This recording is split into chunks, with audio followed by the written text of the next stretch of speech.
Warning: Russia may not stop with Ukraine. Russia's invasion of Ukraine has stirred fears in NATO that a new Iron Curtain could fall across Europe, dividing its Baltic members from the rest.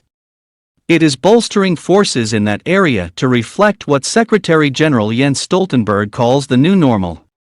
Direct confrontation between NATO and Russia could touch off a global conflict.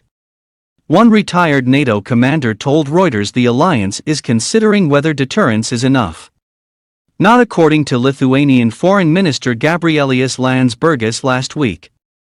He said, "We are convinced in the Baltic states that we need to move from deterrence to a standing defense, and it has to come from NATO planning leadership, that they will start looking into the region differently than they had throughout the last 2 decades."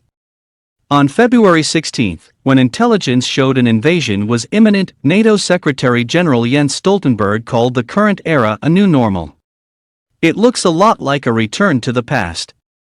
Founded in 1949 to defend against the Soviet threat, the NATO alliance is facing a return to mechanized warfare, a huge increase in defense spending, and potentially a new Iron Curtain falling across Europe.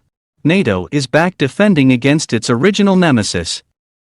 But there's a difference. China, which split with the Soviet Union during the Cold War, has refused to condemn the Russian invasion of Ukraine, which Moscow calls a special military operation.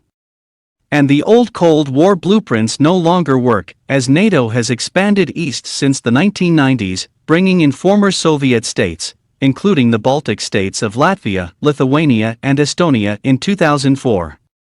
In early February, China and Russia issued a powerful joint statement rejecting NATO's expansion in Europe and challenging the Western-led international order. Direct confrontation between NATO and Russia could touch off a global conflict.